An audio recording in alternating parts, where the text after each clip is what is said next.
I think that it created a lot of doubt for them for the future, and it's still going on. We still, I mean, every state's a little bit different, but everything from being forced to wear masks and seeing these mandates, there's just this political tension. They pay attention. They're very well aware it's a scary time for them. They don't know if it's going to start all over again tomorrow. They don't know what's going to happen. I think even just having children out of the school for as long as we did really created a lot of instability, and it's just been really difficult for children to go back to. I have kids that they just flat out can't go back to school. They were so used to staying home and playing video games all day while their parents were working. Everything's boring. They have no. I was working with during that time a child who had been straight A accelerated classes, and he was failing all of his classes online. And he Mm-hmm. said to me, I just don't know what the point is. Wow. That's how they're feeling. They're just so unsure. Is any of this even going to matter? I saw a lot of seniors just go get their GED and try to move on. It just caused a lot of different problems for teenagers. Um, I think another one is the for sure the cell phones and the screen time, and you can kind of combine that with social media, but even just screen time on its own, even if there was no social media, but just screen time or Mm-hmm. watching TV, whatever they're doing. Yep. We know right now, and these statistics are almost 2 years old now. We still it will be really interesting to see the research that comes out from screen time use for teenagers during the pandemic, which increased. But in 2019, the statistic was if your child is on their phone 2 hours or more a day, they are at a 30% increased risk of experiencing anxiety and depression. Wow. If they are on their phone 5 hours a day or more, which is almost every single teenager and parent, by the way, but 5 hours or more, they are at a 70% increased risk of experiencing anxiety and depression. So that's the first question I ask teenagers when they come in here, because every teenager today is experiencing anxiety. How often are you on your phone? And do you know that I would say the average number is somewhere between 9 and 10 hours a day, but I have teenagers come in here that are on their phone 13 or 14 hours a day. Hmm. That's incredible. Excessive. Yes, Wow. it's become an addiction and a Wow. huge problem. And then we have all of these anxious, depressed teenagers walking around. And I really don't blame parents. I don't think that we really knew the damage we were doing by giving our children phones and giving our toddlers iPads. We didn't know. But now we do. And so I don't think the answer is to just take it all away. We live in a world of technology. I don't think that that's possible. I mean, schools out here are handing kids mini computers in sixth and seventh grade. Yeah. Well, my 7-year-old gets a computer at school. She gets a tablet. What's interesting Right. too about what you're saying about the creation of anxiety and depression through using social media is the fix for those are medications. So now you've got kids that have anxiety or depression, so then they go to a psych, and then the psych prescribes a medication. Now all of a sudden you got a 16-year-old on anxiety medication or depression medication, and then it just elevates from there. All kinds of bad things. Well, and I have to wonder, are we treating depression the way that we should? One thing I want to point out is that a lot of teens aren't depressed and they say they're depressed because they don't really know. We're living in a world of instant gratification. Hmm. Here's one of the biggest disservices we're doing for our teenagers is they have not learned how to experience anything uncomfortable. Because look at their lives. Any song they want to hear, any movie they want to watch, they can have it instantly. It's right available at their fingertips. There's fast food everywhere. They're drinking. Here in Arizona, it's really popular to go to the gas station and grab a Polar Pop. I don't know if they do that in Montana, but here kids are going to Swig and Sodalicious and the gas station 2-3 times a day. They are overindulging in soda, caffeine, sugar, video games, their phones, you name it, it's right there. And so what's happening is they are numbing the second anything uncomfortable happens. They don't know how to process negative emotions. They don't even know how to handle them. So if a teenager has a bad day, a common line I hear is, oh, I want to kill myself. Even my own teenagers would say that. Yeah. And they don't understand the meaning of words. It's a very common statement to make. They text it to themselves, kill myself, right? And they don't know how to experience uncomfortable emotions. And so what's happening is they're not. The second something's uncomfortable, I like to call it buffering. They're running to something that feels better. I need some soda, I need some sugar, or they'll even sleep for 8 hours. But the problem is, as soon as that buffering wears off, that dopamine hit that they were looking for, the problem is still there. They're not learning how to get rid of it. They don't know what to do when they feel bad. So it feels extra bad, right? It's just totally magnified. And so they're just in survival mode all the time. They feel terrible. And there's so many false pleasures everywhere around them. They just overindulge. And then as soon as it wears off, they do it again and again and again. And it's just a cycle that continues, and it gets worse and worse and worse. And as parents, we're just, I don't know, chalking it up to, oh, they just play too many video games or they're always on their phone. No, most of the time they're trying to make themselves feel better. That's what they're doing. So, as a parent, we don't want to see our little ones heartbroken, right? I got a 5 and a 7-year-old, both girls.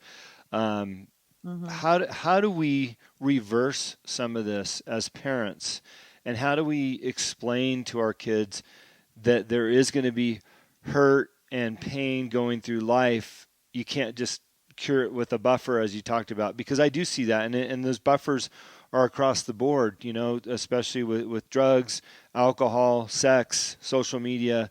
They're finding all these outlets, Pornography. Yeah. yeah, way beyond, the sodas, which, by the way, our gas stations always fill with kids, getting their sodas and candies too. But how do we reverse some of that as parents and be stronger? All right, that's a good question. And I want to point out, I don't think any of those things are bad in moderation. I just think our kids, the majority of kids that come in here, I had a kid I was working with yesterday. He has 20 minutes of homework every day, and he says it's too time consuming. He's not getting his homework done because he wants to be doing 6 hours of video games and going with his friends to get food. So they're not learning that balance. What I was going to mention earlier, and I think this will eventually answer your question, is I think we can look to the pandemic, we can look to divorce, we can look to cell phones, social media. There's so many things we can look to explain why our children are suffering. But my honest opinion is it's a breakdown in family culture. I think that when children they're idolizing influencers on social media, and they're watching what we are focusing on as well. It's even though our intentions as parents are good, we're focusing on financial goals and work, and we have to meet all of our deadlines, and we're seeing less families sitting around the table for dinner. We're seeing less families sit down and have real meaningful conversations, family nights, and we are seeing teens paying attention to that. They're looking to someone to idolize. They're looking for a role model, so they're picking someone online, and in their minds, they are learning that what's most important is work, success, fame. That's why they all want to be a YouTube star. And I just wonder what what would happen if we stopped medicating our teens and we started in the family. We started building up our family culture. We started changing the dynamics of that. I think as a society, we're doing teens a huge disservice because of what we are focusing on as a society. So I think the answer is the change is always us. Even when our teenagers are acting out, um, I was just talking to a parent yesterday who's really fed up with their teenager for lots of good reasons. The way they talk to them, the way that they behave. I've always found that the best answer is to always look within, even when we don't feel like we're in the wrong, and say, okay, where could I make some changes here? What are some things that I could be doing? Because our teens, when my teens act out, I like to think rather than, I can't believe they talked to me that way, or I can't believe they did that, what pain must they be going through right now to say something like that? Hmm. If we can just take a step back and remember how hard it was to be a teen, and then look that they are growing up in, and figure out how to have meaningful conversations and show up for them. So whether it means, I really love the idea of, especially once your kids get to be about 12 years old, starting traditions with them. Even if it's just driving to the gas station, go to the farther gas station and have a half an hour conversation with your teenager once a week.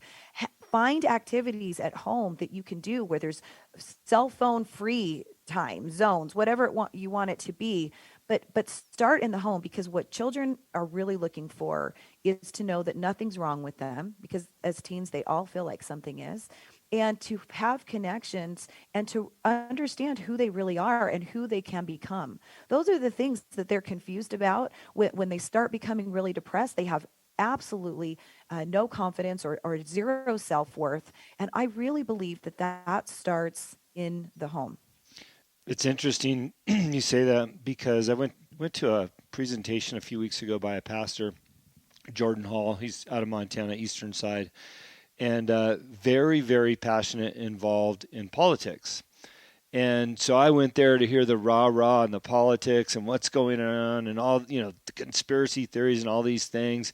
And his little hook was, I'm going to explain how we fix this, right? So an hour he's preaching and going and yeah, we're going to fix this.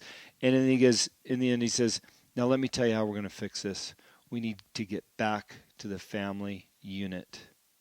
That's it. I agree. If this country could get back to the family unit and have father figures and parents that are involved in their kids' lives, this country will get back to normal and change to what we all felt like it was 30, 40 years ago, or whatever your vision was. And I just thought, wow, you know what? He is so right. Because we have a society that does not place an importance on the family unit. I do a lot of coaching myself, and the first exercise I put my clients through is, what are your values? And I give them mine so they understand, which is in order: God, family, health, right? Time with them to do all those things. And business is very last. It's the sixth thing on my list. And I live a life that way, and I've been very, very blessed. And I've seen the rewards in the 7 short years that I've had kids of being involved with them. But it takes work, and I think that's part of your message, is that we have to work and push to be involved with our kids. Like you said, drive an extra distance to go to the further gas station. I drive my kids to school intentionally. My wife would be happy to do it, but I do it intentionally so I get that 30 minutes with them. We sing songs and dance and ask questions and talk about what we're going to do later. And if I didn't drive them to school, I wouldn't get that time. So it's such a great point. How do we put ourselves in that position to be more involved with our kids? What do you tell parents? How do you force them to do that? Or Well, encourage and them, I that's the should thing, say. right?